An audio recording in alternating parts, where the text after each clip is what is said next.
이사야 41장 1절에서 20절 말씀. 오늘 본문의 말씀은 여호와께서 장차 일어날 일들에 대한 예언을 하시는데요. 열방과 우상에 대한 하나님의 송사입니다. 법정 송사의 장이라 그러는데요. 41장은 법정에서 이루어지는 재판 형태의 내용입니다. 1절 말씀, 섬들아 내 앞에 잠잠하라. 민족들아 힘을 새롭게 하라.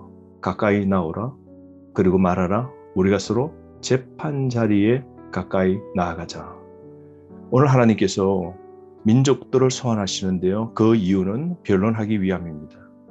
변론의 내용이 2절인데요. 하나님께서 동방에서 한 사람, 즉 페르시아 고레스를 불러서 주변에 있는 열방을 굴복해 하실 것임을 말씀하는데요. 하나님이 고레스를 택하여 이스라엘 백성을 바벨론 압제에서 구원하고자 작정하신 하나님의 계획을 볼 수 있습니다. 2절 말씀, 누가 동방에서 사람을 일깨워서 공의로 그를 불러 자기 발 앞에 이르게 하였느냐? 열국을 그 앞에 넘겨주며 그가 왕들을 다스리게 하되 그들이 그의 칼에 티끌 같게 그의 활에 불리는 촉에 같게 하며 라고 합니다.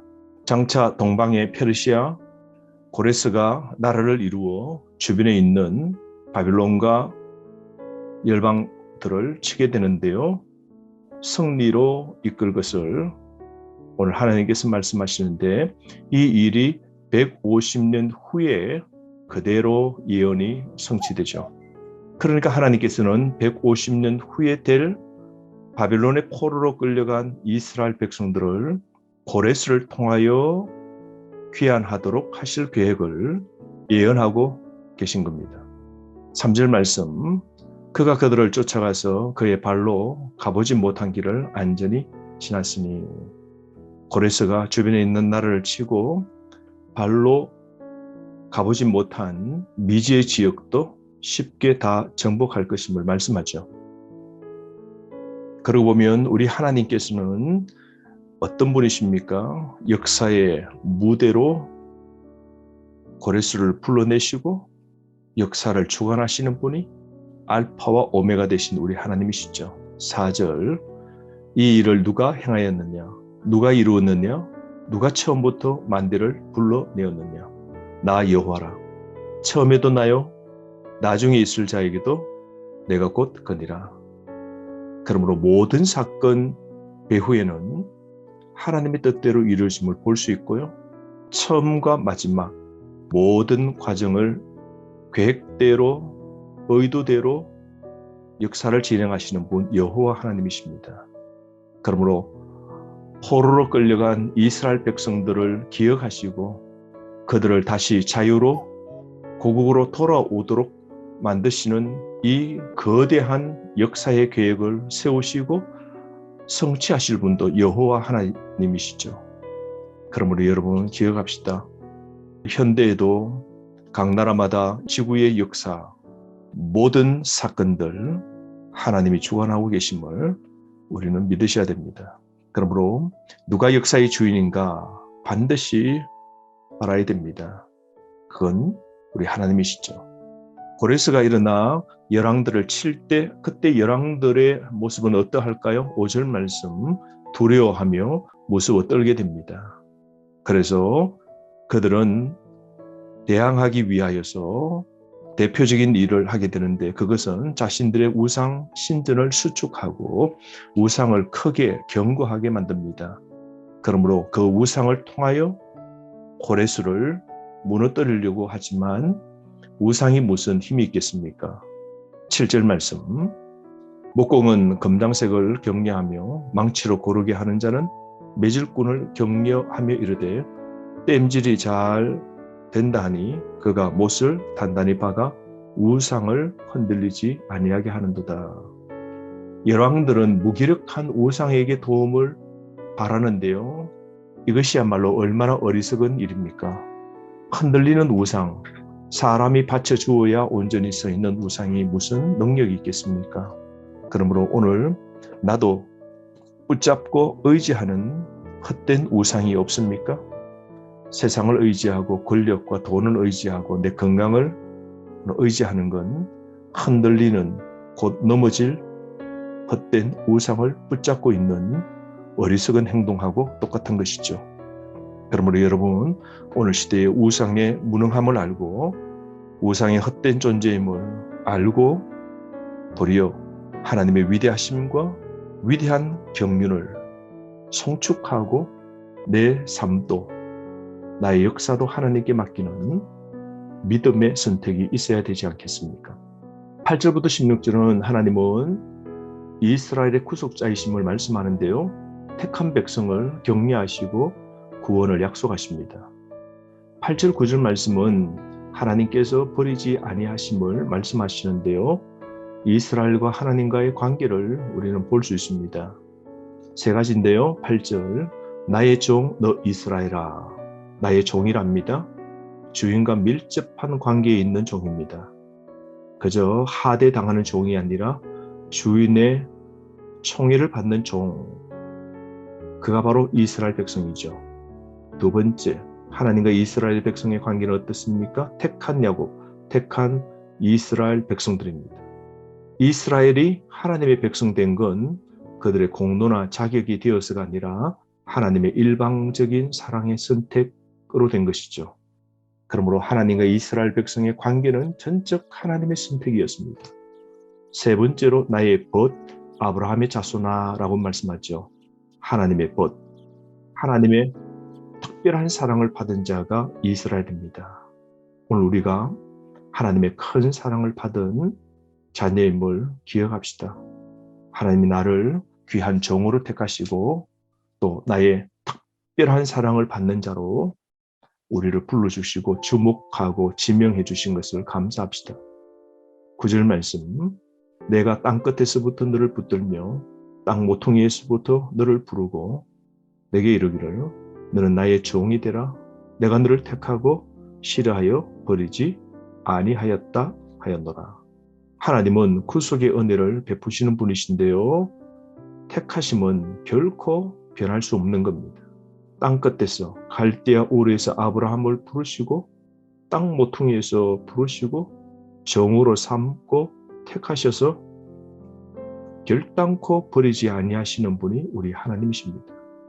바빌론 포로되어 있는 이스라엘 백성도 절대 버리지 아니하시고 70년 만에 다시 회복하도록 하신 분, 우리를 선택하신 여호와 하나님이십니다. 그러므로 10절 말씀 보면 참으로 하나님은 우리를 도와주시는 분입니다. 두려워하지 말라, 내가 너와 함께함이라. 놀라지 말라, 나는 내 하나님이 됨이라. 내가 너를 굳세게 하리라. 참으로 너를 도와주리라. 참으로 나의 의로운 오른손으로 너를 붙들리라. 하나님을 향한 하나님의 위로와 격려가 있는데요. 소극적으로는 두려워하지 말고 놀라지 말랍니다. 더욱 적극적으로 우리에게 말씀하시죠. 하나님께서 우리를 굳세게 하십니다. 우리를 도와주십니다. 우리를 붙잡아 주십니다. 여러분, 우리가 위기와 힘들 때, 절망과 낙심 중에 있을 때 기억합시다.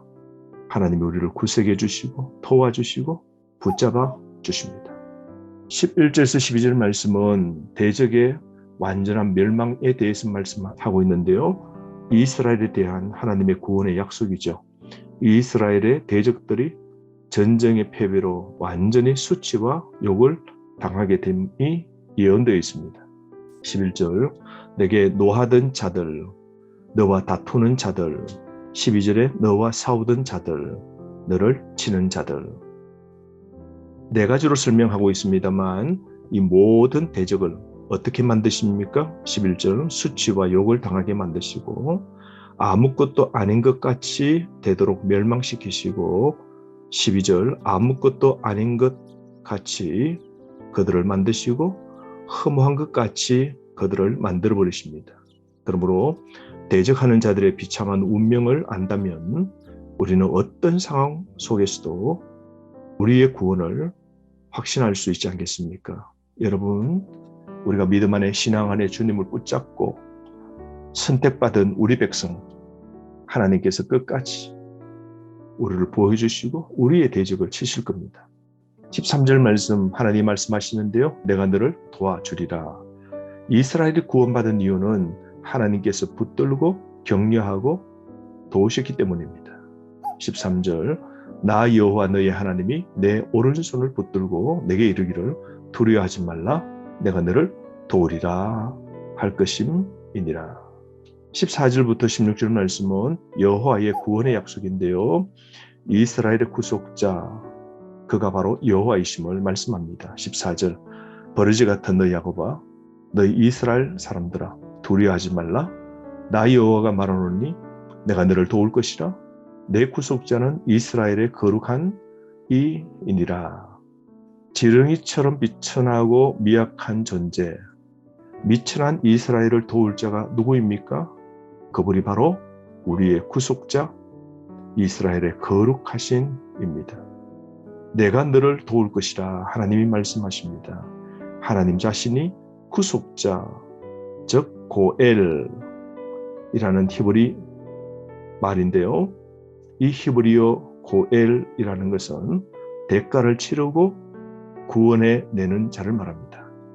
우리 하나님은 대가를 치르시고 미미한 비천하고 미약한 존재인 이스라엘 백성을 하나님께서 회복시키시는 것이죠. 그래서 15절, 16절 말씀에 보면 버르지 같은 이스라엘이 날카로운 이빨을 갖춘 새 타작 기계가 되어서 열국을 키질 당하도록 그들을 심판시키고 말 것임을 예언하고 있죠. 이스라엘이 회복과 구원을 넘어 완전한 정복과 승리를 이룰 것을 16절 말씀하고 있죠.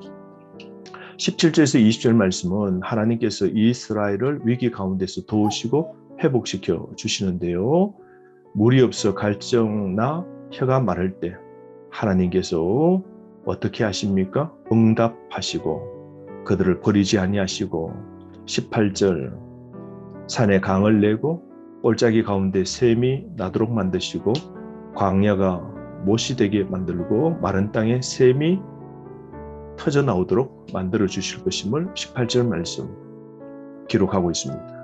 함께 하시는 하나님 때문에 이루어질 일들이 19절에도 설명되어 있는데요. 백향목과 시띠나무와 화석류와 덜감람나무를 심고 사막에 잣나무와 소나무와 황양목을 함께 두신다라는 건데요.